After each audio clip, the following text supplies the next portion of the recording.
Hello everyone, how are you all? I hope you all are fine and feeling safe. Welcome you in my YouTube channel BMS Lecture 17. आज का जो हमारा topic है dates is साम निराम दोष। इसका intro का पार्ट और साम निराम लक्षण का मैं ऑलरेडी वीडियो डाल चुकी हूँ। अगर वो वीडियो किसी ने नहीं देखी है तो आप प्लीज मेरी केसी की प्लेलिस्ट में जाकर चेक कर लेना, तो आपको वहां पे वो वीडियो मिल जाएगी। ठीक है, तो हमने साम निराम लक्षण ऑलरेडी पढ़ लिए थे। साम क्या होता है, निराम क्या होता है, आम क्या होता है, अनविष क्या होते हैं, साम मतलब आमज वाले रोग क्या होते हैं, वो सब हम ऑलरेडी पढ़ चुके हैं। आज हम करेंगे दोष की बात। तो dosha as you all know that is vata pitta कफ। ठीक है, तो वात पित्त कफ में क्या आएगा? सबसे पहले हम साम वात की बात करते हैं। ठीक है, साम वात से पहले मैं आपको ये कहना चाहूंगी, आपको निराम वात का पता होना चाहिए। निराम वात मतलब जो नॉर्मल वात होती है। तो इसके नॉर्मल वात के लक्षण क्या होते हैं आपको पता है? रुक्ष होता है, ठीक है, निर्विबंध होता है, अल्प वेदना रहती है, विपरीत गुणे शांति, मतलब स्नेहनम पश्चात लक्षणम शांति हो जाते हैं। जो विपरीत गुण होते हैं, मतलब इसके अपोजिट अगर हम चिकित्सा करते हैं बात की, तो वो शांत हो जाता है ना। और त्वक जो होती है वो श्याम और ताम्र वर्ण की होती है। ठीक है जी। तो इसके अंदर क्या होता है, नॉर्मल जो वात के लक्षण होते हैं दैट इज रुक्ष होता है। Second one thing is that निर्विबंध होता है। ठीक है, मतलब इतना कॉन्स्टिपेशन नहीं होता है उसमें। नॉर्मल वात क्या करती है, अनुलोमन करती है। ठीक है, तो निर्विबंध आएगा, अल्प वेदना रहती है, उसमें कम पेन रहेगा। देन उसमें क्या होगा, विपरीत गुण शांति। विपरीत गुण शांति मतलब दूसरे विपरीत गुण से क्या हो जाता है, वो शांत हो जाता है। और त्वक जो होगी वो हमारी श्याम और ताम्र वर्ण की होती है। ठीक है, तो इससे हमारा क्या आ जाएगा, ये निराम वात होती है। तो निराम में आपको ये चीजें याद रखनी है कि सबसे पहले क्या होता है, पेन कम होता है, निर्विबंध होता है, रुक्षता होती है, और अगर हम विपरीत चिकित्सा करते हैं तो इससे वो शांत हो जाती है।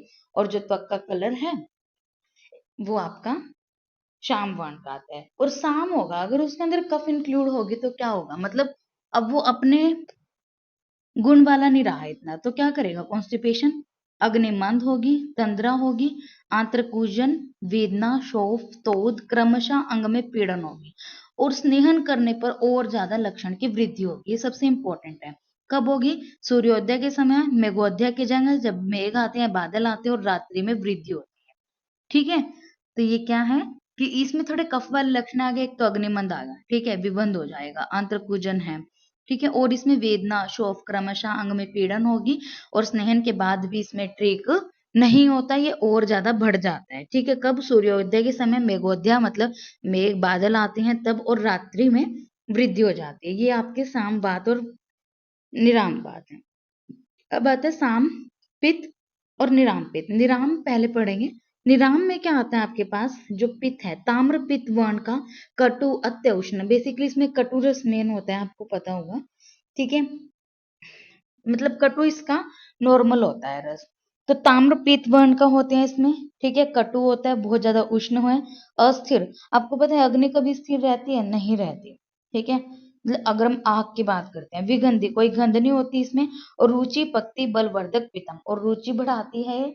हम कुछ भी खट्टी चीज खाते हैं, जैसे नींबू है, तो वो क्या है, बेसिकली रुचि बढ़ाता है, पाक करता है और बल को बढ़ाता है। लेकिन साम अगर हो गया तो उसमें दुर्गंध आएगा, खट्टी डकारे, अम्लिका हो जाएगी, हृदय में दाह हो जाएगी। और हरित श्याम वर्ण का यहाँ पे आपको मिलेगा, घन गुरुपित होता है, गुरु। ठीक है, नेक्स्ट बात करते हैं हमारे पास साम कफ और निराम कफ की। साम कफ, निराम कफ। निराम कफ क्या होता है? जो नॉर्मल जो कफ होता है ना, वो आपका फ्रोथी होता है। ठीक है, पिंडित एक बोलस रूप में होता है, पांडु वर्ण का होता है थोड़ा, नीसार, क्लियर होता है, लाइट सब्सटेंसेस, अगंध, विदाउट एनी स्मेल, और पक्व होता है, और मुख शुद्धिकारक कफ होता है। मतलब जब भी वो कफ बाहर निकलता है तो मुख को साफ करने वाला होता है। ठीक है, एक तो फ्रोथी, एक पिंडित रूप में, पांडु कलर का होगा, ठीक है, और उसके अंदर स्मेल नहीं होगी, पक्व होगा, और मुख शुद्धिकरम वो कफ होता है। साम में क्या होगा? साम में वो आविल होगा, एक तो उसमें टर्बिडिटी होगी, आविल होगा, तंतु होंगे, स्त्यान होगा, स्त्यान मतलब थिक होता है, और कंठ को ऐसा लगता है जैसे चिपका हुआ है कंठ देश में। ठीक है, और दुर्गंधित होता है। क्षुधा का नाशक और उद्गार नाशक होता है, ना तो उसमें भूख लगती है ना उसमें उद्गार। आती है, ठीक है। तो इसमें क्या होता है, आविल होता है ये, आविल के बाद दंतु आता है, फिर सत्यान आता है, सत्यान के बाद आपका कंठ में ऐसा लगता है चिपका हुआ सा है, स्मेल आएगी, क्षुधा का नाश और उद्गार नाशक होते हैं। तो ये हमारे क्या हो गया, दोष की वीडियो, ठीक है। इसमें अगर आपको कोई डाउट है तो आप मुझे कमेंट कर देना। नेक्स्ट वीडियो हम डालेंगे सामनिराम धातु के लक्षण के, ठीक है। और जो इसका ट्रीटमेंट है वो मैं लास्ट वाली वीडियो में ही लूंगी, मल वाले में ही ले, ठीक है। और इसमें अगर आपको डाउट है तो प्लीज कमेंट कर देना, और जिसने अब तक चैनल को सब्सक्राइब नहीं किया तो please subscribe my channel, and thank you so much for watching my video.